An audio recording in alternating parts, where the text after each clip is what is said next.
What's up, beautiful people? I am currently in the city right now, and I really want to make you a video. If you guys are not from New York City, this got all these big ass buildings,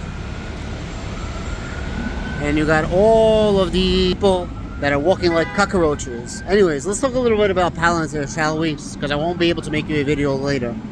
Palantir opened up earlier today, up 3%. Then Palantir dropped down 3%. All in all, as of making this video, there was a 6% range. 3 up, 3 down, 6% total.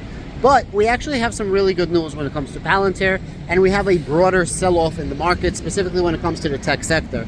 Literally, S&P is down, NASDAQ is down, Dow Jones is down. And it's so funny, I had somebody in the comments say, really big propaganda, really good pick with Palantir, it's down 3%. Dork, idiot, nerd. You don't pay attention that Palantir is up like 160% year to date. All you do is pay attention on one trading day. Meanwhile, the NASDAQ, the Dow Jones, and the S&P is all down across all sectors. Everything is down. Big names, Microsoft, Google, Apple, so on and so forth. Anyways, we have two really big pieces of news when it comes to Palantir.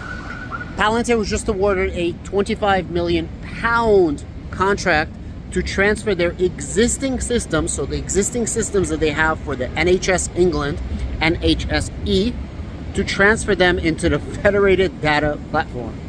Now, you know we're vying for this huge contract that's worth $500 million, possibly $1 billion in the future, depending on the way you see it, if we're going to get a 3-year contract or an extension to a 10-year contract. And remember, Palantir starts really small, and then Palantir always extends their contracts into the future. So we get a extension, or we get a new contract to transfer existing platforms for the NHS into the federated data platform, and people are doubting that Palantir is going to get this contract. Of course Palantir is going to get this contract. The only thing is there's a little bit of red tape and a little bit of haterade. You know what I mean? You could smell it in the air, the haterade. And you know, people are just hating in Palantir, but Palantir is going to get this NHS contract, in my personal opinion. So that's one huge piece of news that came out for Palantir today, which drove the price up earlier before a broader market sell-off. The second massive piece of news that we had for Palantir was an analyst, Raymond James, actually upgraded their share price for Palantir from $15 to $18, but they actually downgraded them from an outperform to a strong buy. So outperform means they're more bullish. A strong buy means that they are still bullish for the fundamentals and the future of Palantir, but it's not like an overwhelming buy. And that's where we are with Palantir right now. Listen, all I can tell you is this. Palantir seems to be executing better and better every single day. Palantir is in 50 different types of sectors and subsectors. Think about that. And not everything that Palantir touches is a home run. But think about this.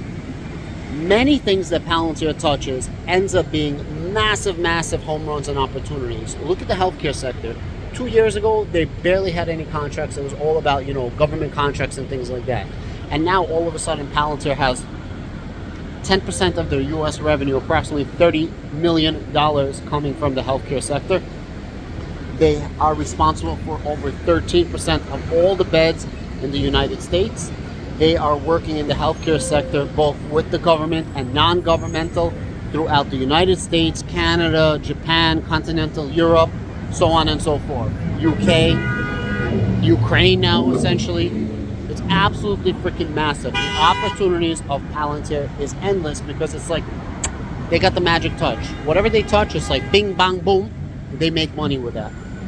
Now, I foresee in the future, Palantir is not only going to have 50 different sectors and subsectors, but Palantir is probably going to have more like 100, 150, 200 different sectors and subsectors that they're going to be touching, and they're able to actually help. Now, the help that Palantir can give you is instantaneous. It's not like you adapt Palantir software and then it's going to take you, let's say, years to see the difference. Look at the reporting, right? Tyson Foods said that they estimated that they saved $200 million using Palantir software in the course of less than 12 months. Like, think about that, right? In a matter of 8 to 12 weeks between the Tampa Hospital and Cleveland Clinic, Palantir, with just 4 engineers, was able to build an entire operating system for hospitals. Palantir Foundry Hospital Operations. Literally last week, we got a $111 million contract from Space Force across Space Force Command, Air Force Command, and Special Command. Think about that. That is on top of the existing over $100 million that we already have with Space Force, and Space Force has a massive $900 million contract that's coming up over the course of 5 years that I did a video on, and I estimated that around 250 to 300 million of the 900 million is going to go to Palantir. People thought I was crazy, but exactly this extension of the contracts for 111 million is why Palantir is going to get a lion's share of that $900 million contract. Remember, once you go carp, you'll never go dark. The key for Palantir is to actually get their foot in the door. Once they get their foot in the door, it's over. They expand, expand, expand. You have that, snowball effect. Now, I don't know what the future holds. I don't know if Palantir goes up. I don't know if Palantir goes down. I don't know if Palantir goes sideways. All I know is that I truly do believe in Palantir, and I am as bullish as ever when it comes to Palantir. Why?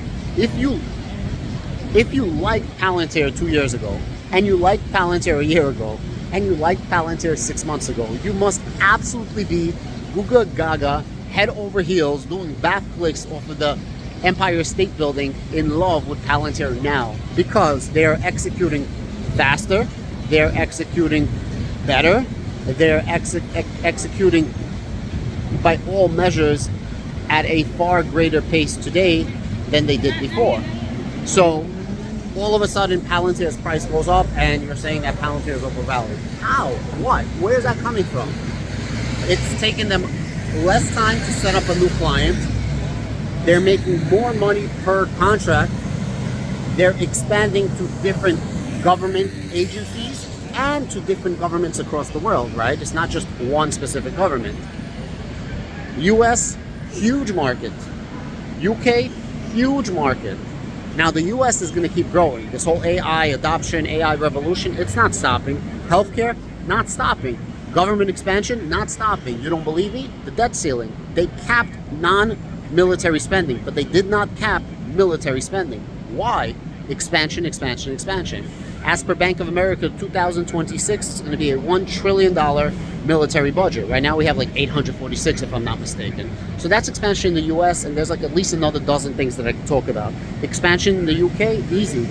The UK is literally spending 100 million pound, that's like 47 billion US dollars. 100 million pound is the equivalent of 47 billion dollars US into AI. They want to be a AI hub for Europe, and Palantir is building a headquarter in London to make their European AI hub in London. Ukraine, Palantir is the official partner of Ukrainian rebuilding.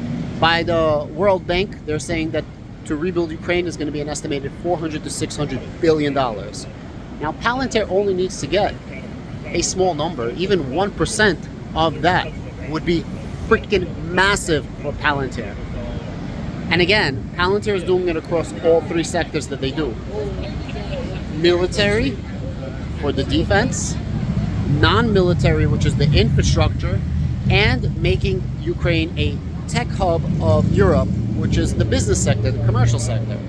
So listen, at the end of the day, you need to be as bullish as ever when it comes to Palantir, and all they need to do is grow into their shoes.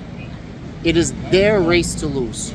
And the whole dynamics with this artificial intelligence, everything literally changed. Right now is the time. Right now is the moment. Right now is do or die, ride or die, mother effers, Palantir to the freaking moon. I gotta get back to Brooklyn. See you later.